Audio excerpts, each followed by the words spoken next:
world champions. They'll have their hands on the trophy, and Argentina can wrestle it from them now. Hello, good afternoon, everyone. Firstly, thank you very much for your patience. Welcome to this FIFA press conference on the eve of the World Cup final here in Doha. The FIFA president here to answer some of your questions. Interpretation provided via the usual app on your phone. All being well, I will hand over now to Gianni for a review and some thoughts on the World Cup and of the FIFA Council meeting that has just finished a short time ago. Gianni. Thank you. Thank you very much, Brian. Hello, everyone. Welcome to this press conference. Sorry for being a little bit late due to, of course, council meeting and obviously always, you know when it starts, you never know when it ends. But it's great that you are all here. And let me say how happy I am, of course, to be here with you today. So let me just give you a quick update on what was discussed and decided at the Council meeting. Well, the first item I want to highlight and stress, of course, is the praise for the unanimous praise of the FIFA Council for this World Cup, for the unique cohesive power that this World Cup has shown. The thanks to everyone who was involved, to, of course, Qatar,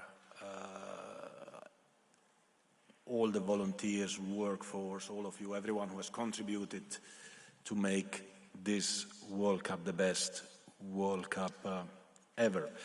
Let me just give you just a couple of figures regarding this World Cup. You will receive, of course, all of that, but I think it's important. We had already a cumulative audience of 3.27 million spectators. It was 3.03 for 2018 for all the matches. There are still 2 matches to go, as you know, of course. The average is 52,760. It was a bit more than 47,000 in 2018. Highest attendance, Lusail, 88,966 for Argentina, Mexico. 1.7 million people attended the FIFA Fan Festival, almost 80,000 per day. And we played 62 matches so far without incidents, basically, in a very, very joyful atmosphere, and I think this is what we need to bear in mind. The goals scored are similar to the ones in Russia, 163 so far. Important as well, no team has won all the games. And for the first time ever, teams from all the continents moved to the knockout phase, showing that there is something happening when we speak about football becoming truly global. For the first time, an African team, Morocco, an Arab team as well, reaching the semi-final stage of the World Cup. So again, congratulations.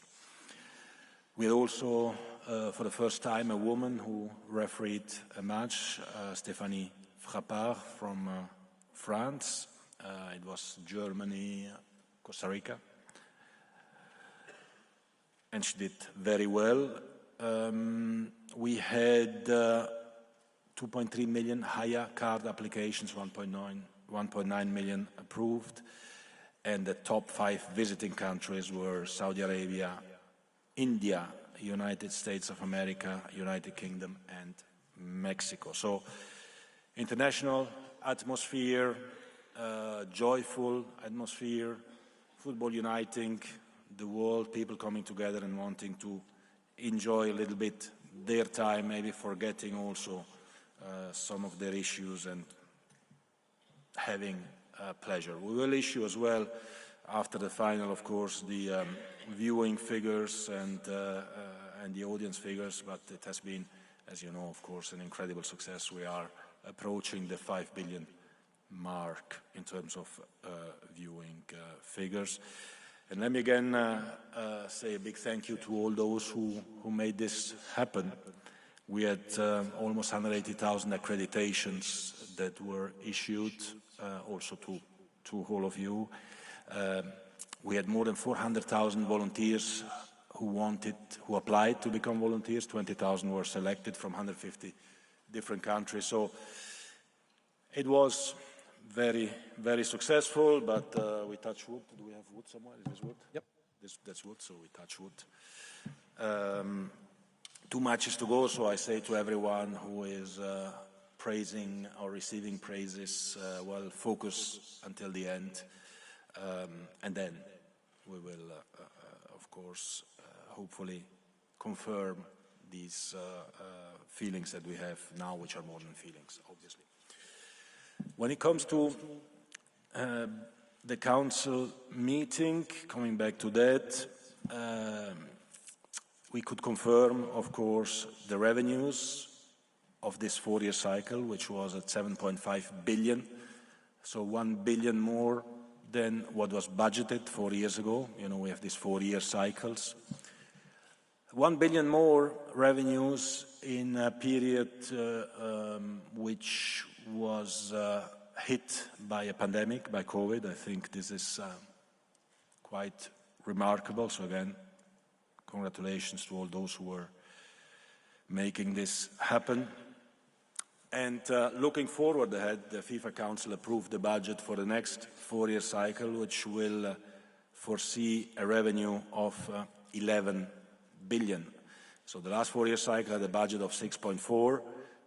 6.44, I think. We made 7.5. The next cycle has a budget of 11 billion revenues, and almost 10 billion will go directly back, of course, to football. The Council also approved the talent development scheme under the leadership of Arsene Wenger to detect and develop talents all over the world. $200 million will be invested for this particular project. And we discussed as well, and it was endorsed by the Council unanimously, some strategic principles with regard to the international match calendars for women and men, and competitions for women and men. When it comes to the men, to start with, as you certainly remember, we had agreed a few years ago to have a new men's World Cup with 24 teams, who should have taken place in 2021. This event was postponed because of COVID. The new men's Club World Cup will therefore take place in 2025 and will feature 32 teams, the best teams in the world. Of course, the details, slot allocation and so on still need to be discussed, agreed and decided, but the 32-team tournament will go ahead, making it really like a World Cup, like this World Cup with 32 teams. When it comes to the international match calendar, the principle of having the 2 windows of September and October merged to have 4 matches instead of 2 in September and 2 in October, 4 matches end of September, beginning of October, and for the rest remaining the same. And again, what we have seen in this particular World Cup, the importance of having matches between national teams of different countries, of different continents, happening more regularly and more often.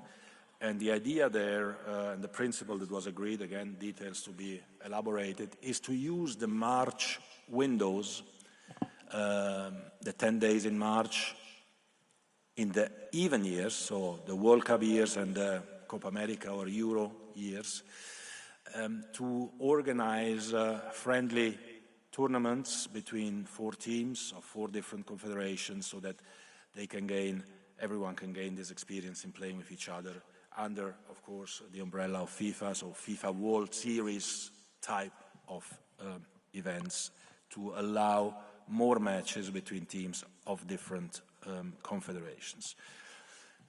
For women's football, very similar. The first decision was to extend the calendar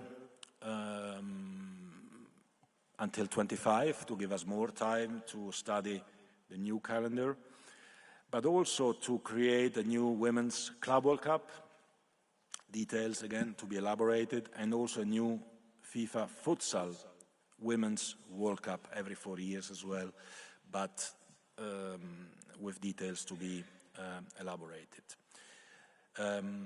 Also again, for your information, the decision on the hosts of the Men's World Cup 2030 and of the Women's World Cup 2027 will take place in 2024.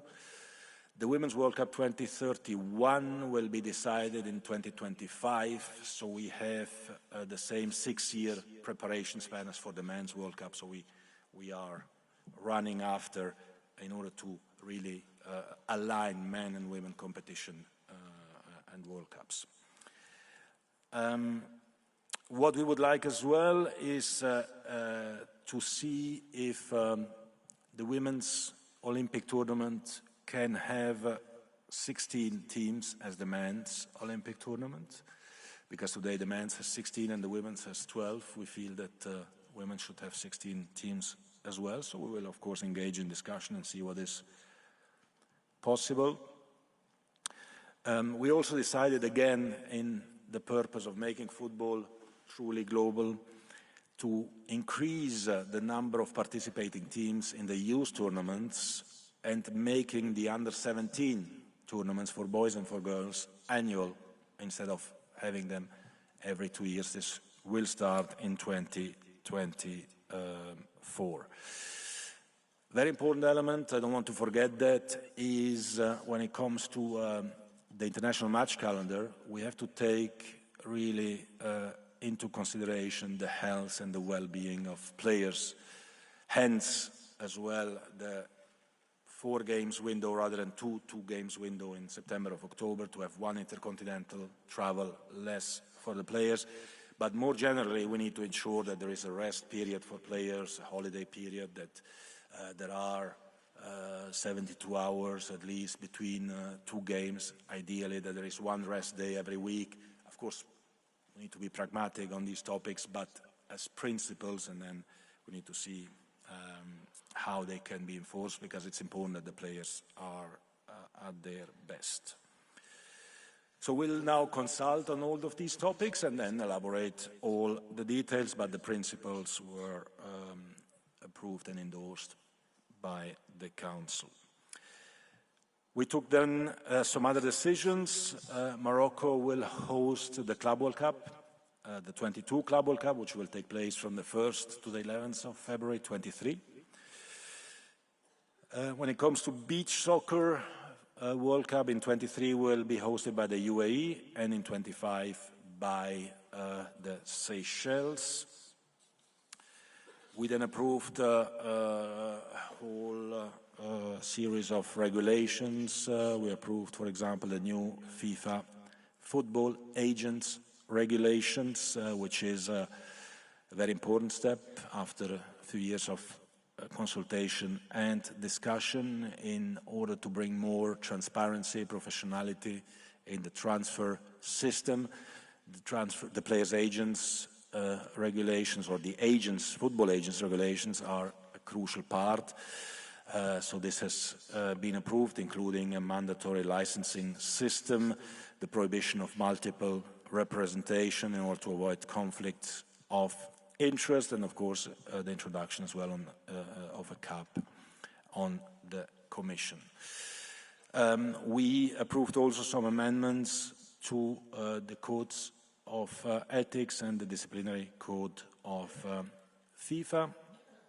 And finally, there was also a clarification, and that concerns me, but since I'm here, I will mention it, the clarification with regard to my term of office. So currently I am in my first term of office, and on the 16th of March, when there is the election for the FIFA president in Kigali, in Rwanda,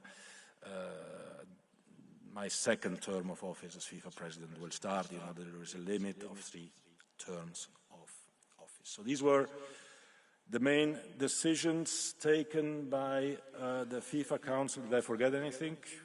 Nope. Brian, no? Okay, then I think we can open the floor for questions. Okay, thanks, Gianni. You'll get that all on an email very, very shortly. I know it's quite a lot of information. Okay, time for questions now. So if you could please raise your hand, state your name and organisation. I will try my best to get around as many of you as possible. I'm certainly mindful of the opening press conferences too, so I'm trying to be fair to everyone here. Let's go, please, second row. The gentleman in the blue with the white cap, cream baseball cap. Thank you. Good morning, Mr. President. My name is Abdulaziz Abu Hamar. Here. I was looking for a blue baseball cap, but it's not a blue. A white baseball. A white baseball, blue. Okay, sorry. It's a white hat today. Mr. President, so it has been a massive success, massive all-front success and a quality of football. For me, the World Cup has been a really incredible success, yes, on all fronts. The main one,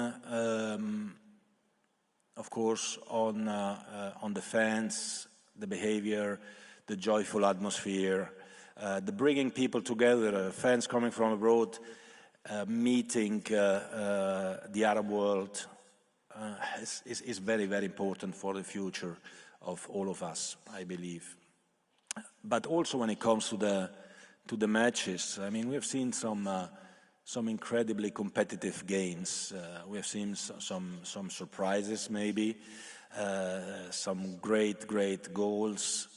The fact of playing in November, December, as opposed to the end of the season for many players, the end of exhausting season, has certainly an impact. I mean, for many of these players, it is the first title of the season that is played in this World Cup, and we've seen it on the quality of the games. Let me add as well, in this respect, that I mentioned about the refereeing and the effective time played as well, because you've seen some additional time. Maybe unusually long additional time, but this has been a concern that was raised by the IFAB earlier this year. And, you know, we play 90 minutes, but there are a lot of interruptions. So at the end of the day, there was on average 10 minutes, a little bit of more than 10 minutes and 11 seconds played on average as additional time every match, bringing the duration of a match to 59 minutes and 51 seconds on average, so around 60 minutes of effective play, which I think is definitely something very positive, because everyone enjoys. People enjoy. We have great games. We had some incredible actions also at the end of the games, and I think this was very important. This was also, let me add, a very fair World Cup on the pitch, no simulations, not so many yellow and red cards, actually a little bit less than in Russia so far. But this shows as well, and the compliment there goes to the players and the coaches who managed to maintain their calm. Okay, thanks. And to the referees as well, obviously. Thank you for your question. I was just going to go up near the back. Just on the point of referees, we will be publishing some of the data after this, just so that you've got them all to reports. Actually, we'll go down to the front first. So we'll go over to Gabriel. Far right, please. Thank you, Brian. Gabriel Marcotti from ESPN. Mr. President, Presidente. Buongiorno. Buongiorno. I just want to take you back to the projected revenue, which you said was going to be, or the budget, you said it's going to be about 11 billion. So that's a 50% uplift compared to the current cycle. Yeah. Can you just explain a little bit what the main factors are going to be? Obviously, the 48-team World Cup is going to be a big part of it. Is that alone? What else do you see driving it? Are you that bullish about the potential commercial revenues and broadcast revenues? Can you just explain how you get to that number? Well, let me say we are bullish about the power of football, so to say, about what we believe the impact of football or soccer, as it's called, where we are going to play the next World Cup, or at least in a part of the countries. We are more than bullish. I think we are, convinced that the impact of the game will be massive. It has been massive here. It will be incredible in North America. 3 huge countries, Mexico, United States, Canada, organizing the event. 48 teams, 50% more, so from 32 to 48. More games. Revenues will go up in terms of broadcasting, in terms of sponsorship, and in terms of ticketing and hospitality. Let's not forget that we will play in huge stadiums in North America, stadiums which are normally used for American football. So 80, 90,000, 70,000 is almost the smallest capacity, but then with a lot of attractions for fans. So we are expecting 5 million, 5.5 million fans traveling specifically for these events. And we are convinced that football will be booming in North America, because we will start working immediately as of the 19th of December for that World Cup when it comes to the men's, for the women's, Australia, New Zealand, but in 23. But we are really convinced of the growth. There is one element, since you mentioned it was World Cup, which allows me to make a little remark. As you might remember, we have been approving a 48-team format with 16 groups of 3, of which a top 2 would move to the knockout phase of 32, and then 16, 8, 4, and 2.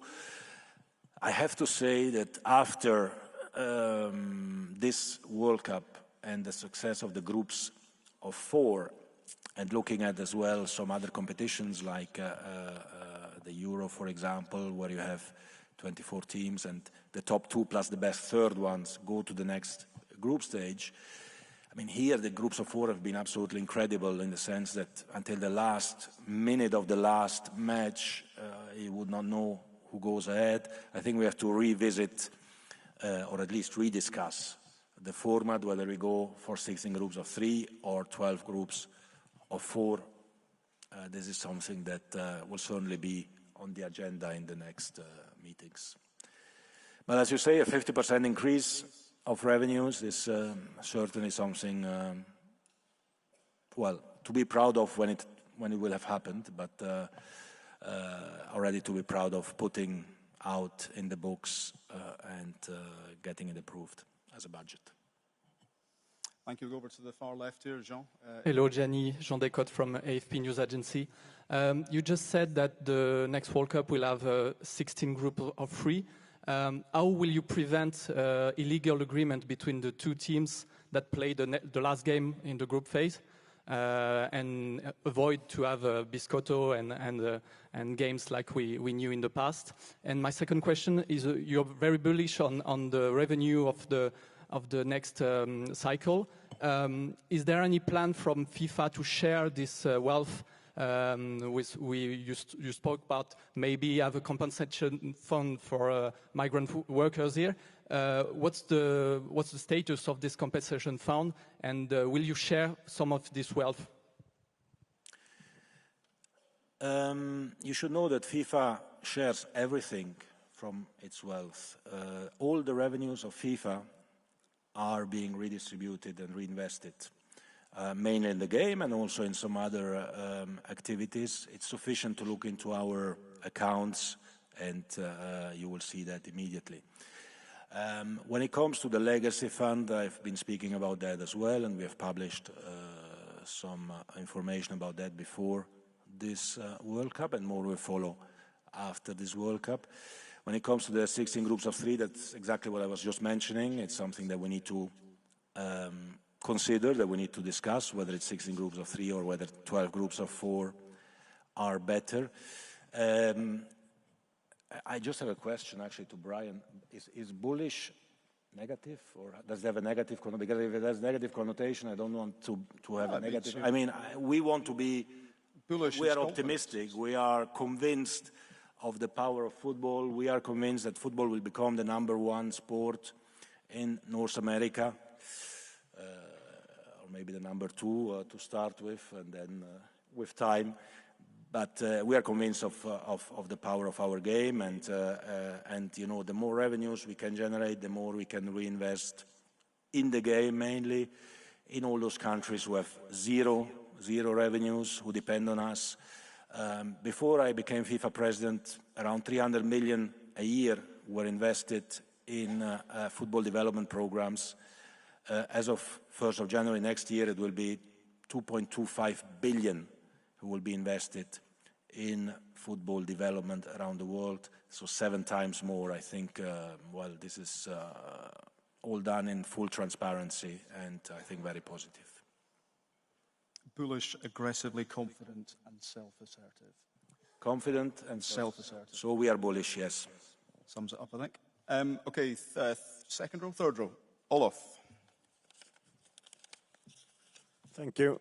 Olof Lund from Swedish TV4.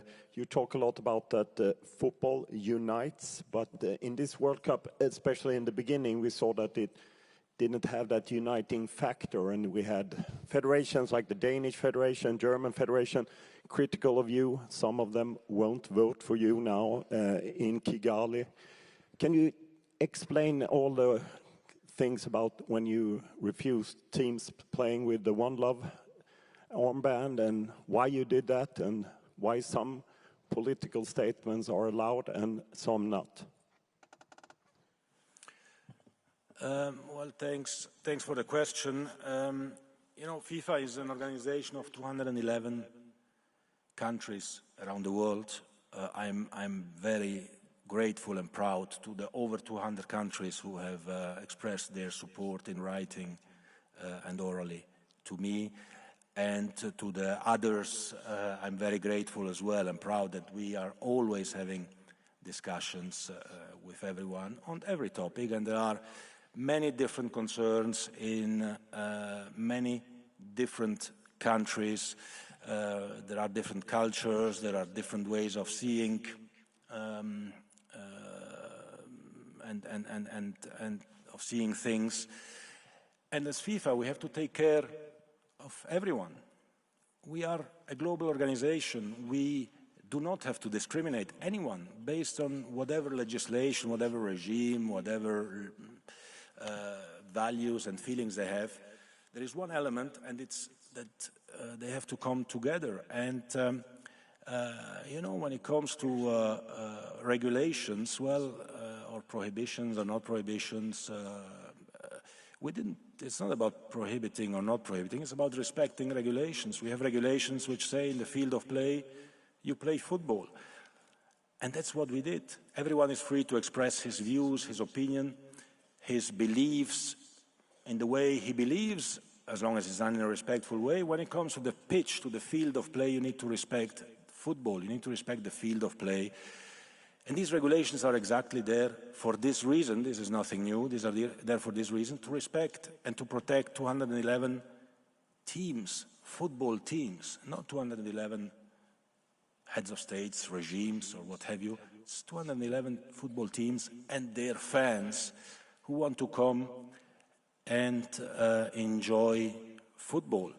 And this is what we are here for. And honestly, I believe that we are defending values, we are defending human rights, we are defending rights of everyone in FIFA, in the World Cup.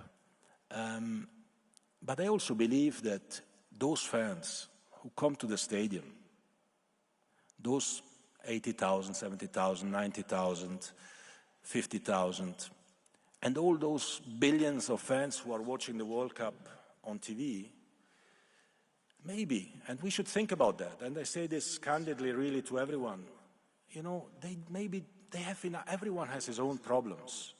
Everyone has his own problems.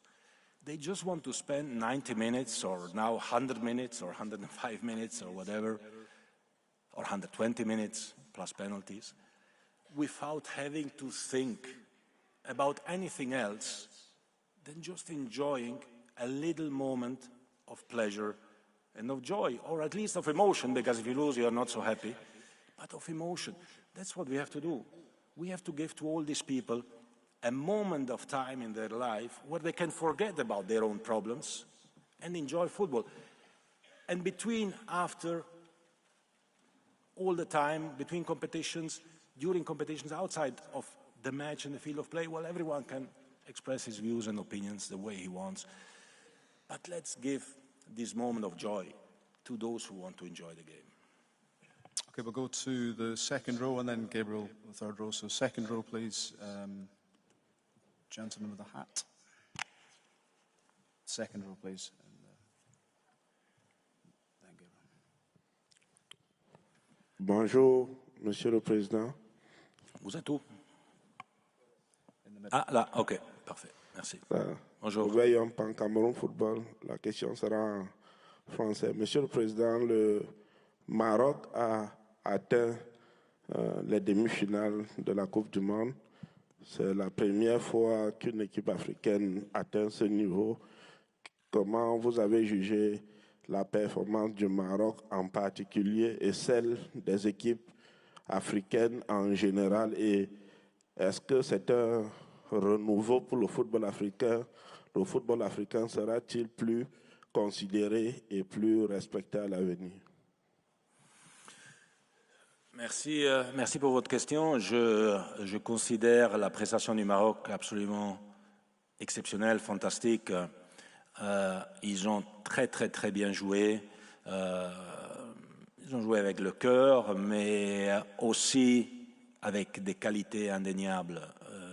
Arriver en demi-finale de Coupe du Monde, c'est pas un hasard, c'est le fruit d'un travail de longue haleine par la fédération marocaine, son président, tous les joueurs, l'encadrement technique, un jeune entraîneur marocain qui a fait très bien avec son club et qui a montré comment on peut jouer un football attrayant et efficace. Donc vraiment félicitations et chapeau, vous avez un beau chapeau là, chapeau au Maroc. Mais aussi félicitations aux autres équipes africaines, le Sénégal qui a passé la phase de groupe, ce qui n'avait pas été le cas en 2018. Après, il a trouvé une Angleterre extrêmement forte sur son chemin.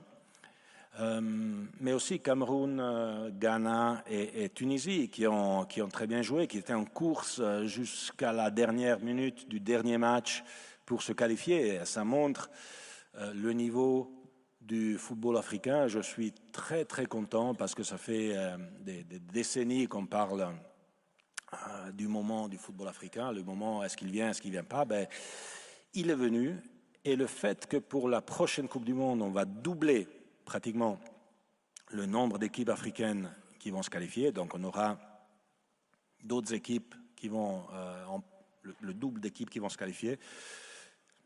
Je pense qu'on pourra se réjouir de prestations très fortes des équipes africaines aussi déjà lors de la prochaine Coupe du Monde. Donc bravo et félicitations. Merci. Just behind Gabriel, ITV.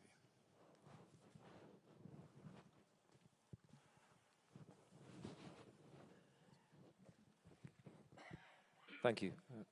Thank you, Mr. President. Gabriel Clark, ITV.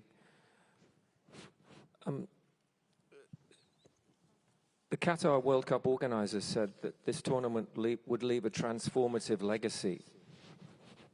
How do you judge this World Cup, and what will be the single most transformative legacy of this World Cup? Well, I will wait until the end of the final to judge this World Cup. But I think already now that the transformative legacy of this World Cup is that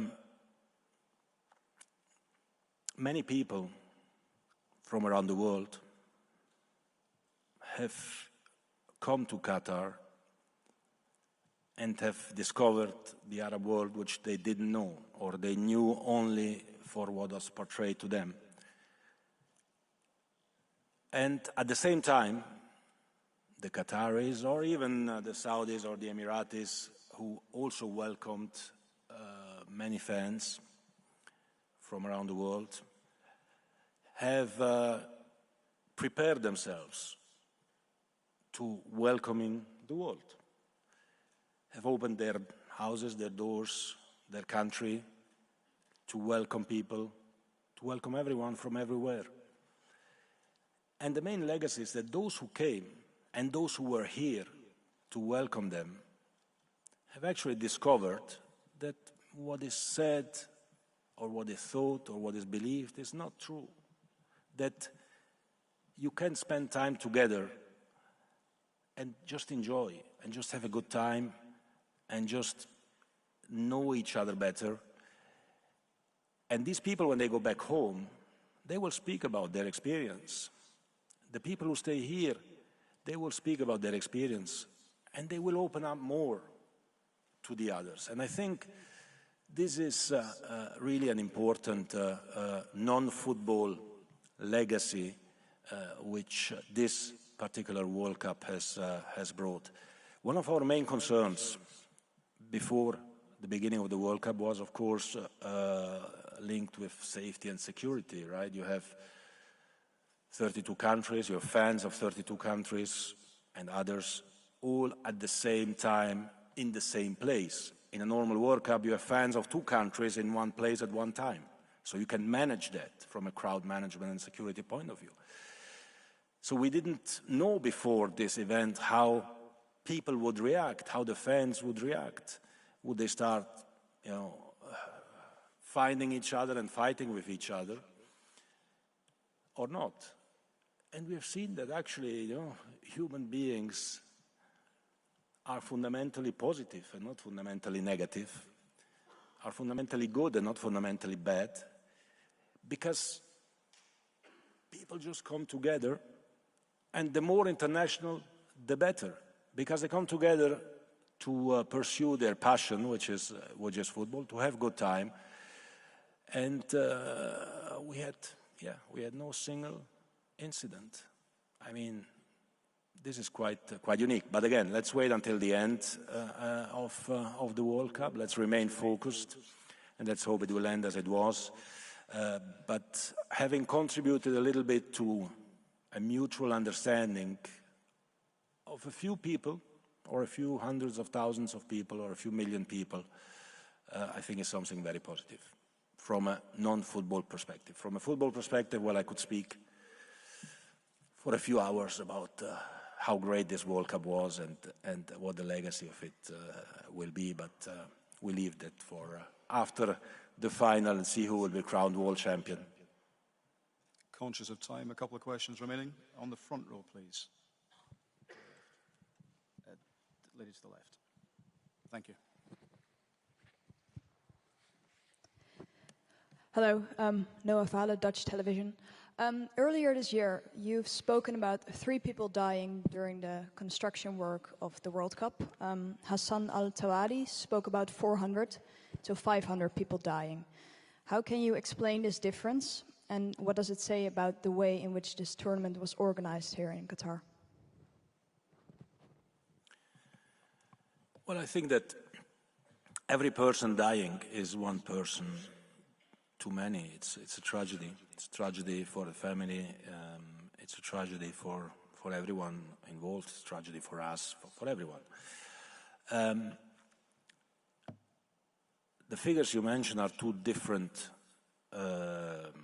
figures. The 3 plus 1 are people who died in the constructions of stadiums. the 400 or 500 that were mentioned are people who died in other, I mean, general constructions. I don't know how many years. Do you remember what was said? Since 2014 or something? Yeah, I think probably 2014. So when we speak about figures, we always have to be very precise in order not to create, impressions of something which is actually something else. So we have to be very precise about the figures, and we have to be attentive to how we portray that. As I said, for me and for us, every loss of life is a tragedy, and whatever we could do in order to change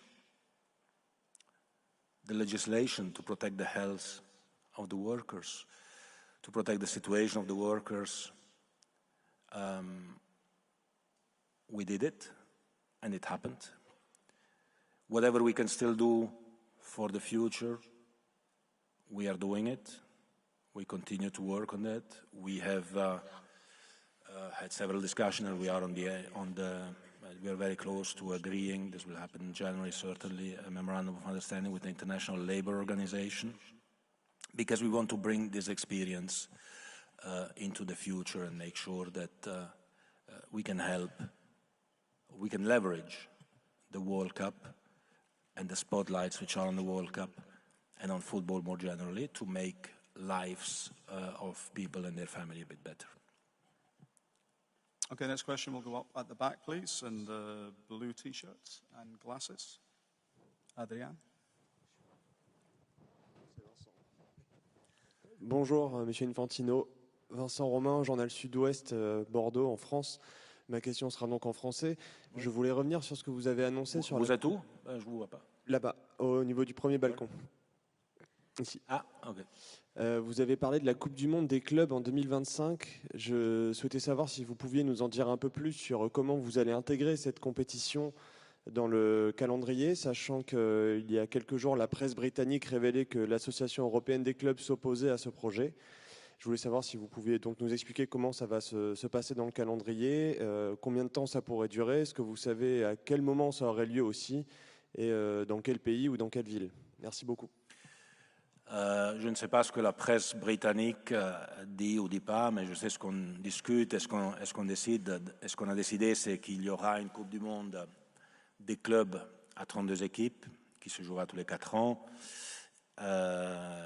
Première édition aura lieu en 2025, en été. Donc dans ce slot où dans le passé il y avait la Coupe des Confédérations, dans ce slot ce sera évidemment un peu plus long parce qu'avec 32 équipes ça va durer un peu plus. Ce sera les meilleures équipes du monde qui vont y participer, j'en suis sûr. Mais tous les détails vont être élaborés aussi, dans quel pays on va organiser tout ça. Ça va être élaboré dans les prochaines semaines, prochains mois, en consultation avec tout le monde. Aujourd'hui, le Conseil de la FIFA, unanimement, a pris cette décision de principe de faire cette Coupe du Monde. N'oublions pas que, je pense, on a été la seule organisation de football dans le monde, mais je n'aimerais pas me tromper, en tout cas international, qui n'a pas organisé une compétition lors de la pandémie. Tout le monde a renvoyé ces compétitions, mais elles ont eu lieu ou elles les a raccourcies, etc. Nous, on avait prévu de jouer une Coupe du Monde des clubs en 2021 avec 24 équipes. Cette compétition n'a pas eu lieu, elle n'a pas été remplacée, elle n'a pas eu lieu avec une période plus courte, etc. Pourquoi? Parce qu'on a fait de la place pour la Copa América et l'Euro, mais aussi parce qu'on est conscient de la santé des joueurs et de donc pas charger encore plus le calendrier. Ça me donne aussi la possibilité de souligner que quand on parle des revenus des 4 prochaines années, cette nouvelle Coupe du Monde des clubs à 32 équipes n'est pas incluse. Donc les 11 milliards, c'est 100 Coupes du Monde des clubs à 32 équipes. Donc je pense que à la fin des 4 années, on va faire plus de revenus, ce qui veut dire qu'on pourra investir encore plus dans le football dans le monde. Okay, 2 questions to go. We'll go front row here. Fernando.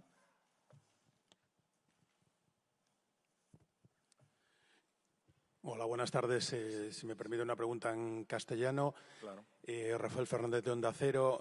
Querría preguntar sobre, vinculado al calendario, ayer conocimos la decisión, el dictamen del abogado general de la Unión Europea sobre la Superliga. Se está hablando de tantas competiciones y parece un poco contradictorio con que usted habla también de la salud de los futbolistas. Al final es comprimirlo todo muchísimo. ¿Y qué le parece ese dictamen del abogado general del Tribunal de la Unión Europea? Bueno, creo que por lo que es del abogado general de la Unión Europea hemos comunicado nuestra opinión. Ayer, claramente muy positivo para las organizaciones del fútbol, la FIFA, la UEFA, y reconoce el hecho de que, por supuesto, tenemos toda la legitimidad para organizar, aprobar competiciones, que el sistema piramidal del deporte con la FIFA, las confederaciones, las asociaciones nacionales, ligas, clubes y así, es algo que tiene su fundamento claro también en las leyes europeas. Entonces esto confirma lo que decimos desde mucho tiempo. Luego, por lo que dice usted de los calendarios, de las competiciones, del Mundial de Clubes, Mundial de Selecciones, todo esto, es claro que cada organización quiere defender sus propios intereses, ¿no? Y sus propias competiciones, y siempre se puede mejorar. Y creo que en algunos lugares del mundo sí hay demasiados partidos y demasiadas competiciones, pero en otros no hay bastante. Entonces tenemos que hacer más y tenemos también que ver cómo podemos hacer más para conectar el mundo, para dar más oportunidades a selecciones o clubes de otras partes del mundo que puedan competir también, que puedan jugar con los mejores. Creo que esa es la misión básica de la FIFA. Y si no trabajamos en esto, bueno, podemos cerrar la FIFA y irnos todos en casa y quedarnos con un par de ligas. Quiero recordar que si una liga nacional en un país comercializa sus derechos, vende sus partidos, que son 380 partidos cada año, ¿no? Solo de liga, más la copa y todo esto. Los ingresos, ¿dónde van? A estos 20 clubes que juegan en esta liga y quizás un porcentaje en solidaridad en el país. Una confederación como la UEFA, la CONMEBOL, la CONCACAF, las confederaciones que organizan ligas de campeones, que son también 100, 200 partidos cada año. Cada año. Los ingresos, ¿dónde van? A los 32 clubes que juegan esta competición, más un porcentaje en solidaridad. ¿A quién? A los de la confederación, a las asociaciones, a los clubes y tal. La única organización en el mundo del fútbol que devuelve todos sus ingresos de manera egalitaria al mundo entero es la FIFA. Porque menos los que van a ingresar, los que ganan el Mundial, masculino, femenino, y así enseguida, lo demás se distribuye por el desarrollo del fútbol en el mundo entero. Entonces lo que ingresa a la FIFA va al mundo y por esto tenemos que seguir empujando el desarrollo del fútbol a nivel mundial, y esto pasa también por organización de competiciones. Es claro también que cuando hablamos de competiciones vamos a hablar con todos los stakeholders, con todas las partes, para ver cuál es la mejor vía para proteger sobre todo la salud de los futbolistas. Okay, last question up at the back, please. The gentleman, Rian, I think Alcas. Hi. Mouldi Jamais de la chaîne Alcas, Qatar. Je vais poser en anglais si vous voulez. En anglais. Since we are working on this file... Vous êtes où? Here. Okay, yeah. Since we are working on this file before 2010, when Qatar posted to host the FIFA World Cup, one of the most important targets was changing the vision or the prejudgment for the Middle East.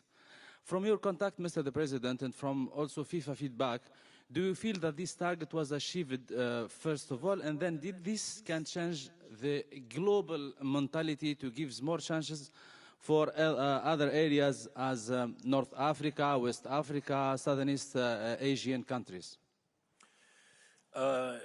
Definitely, yes. But you should ask really the people more generally also who came here from South America, from North America, from Europe, from Asia.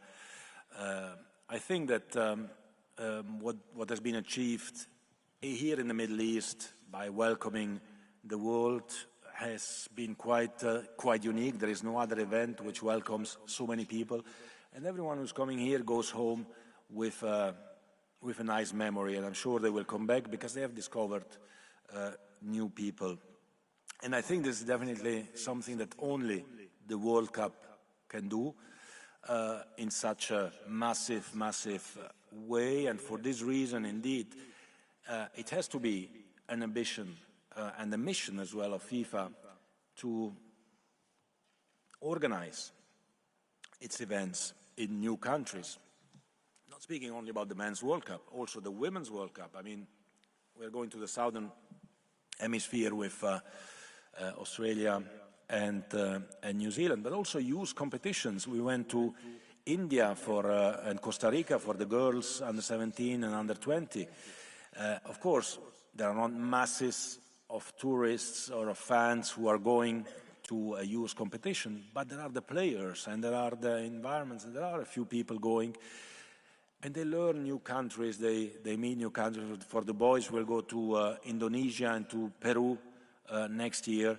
So we have always to think about new places around the world. You mentioned Southeast Asia, very, very important, 10 countries, 650 million people passionate about football, and they never see big players, big clubs, big national teams, except on TV, right? I think it is our duty as well to see how we can, make football even more global. And if there is one thing that this World Cup has shown us, it is exactly this, that when people come together around football, well, the atmosphere is extremely, extremely joyful and positive. Thanks very much indeed, everyone. Any inquiries now to media@fifa.org. I know we've been responding to well over 800 emails in this tournament. We've been doing our best to engage on the phone, WhatsApps. You've all got different numbers for us, so please don't be shy in continuing to contact us for the remainder of this tournament. Thanks all for your time, for your patience. All the best in the coming weeks and in the new year. Thanks, everyone.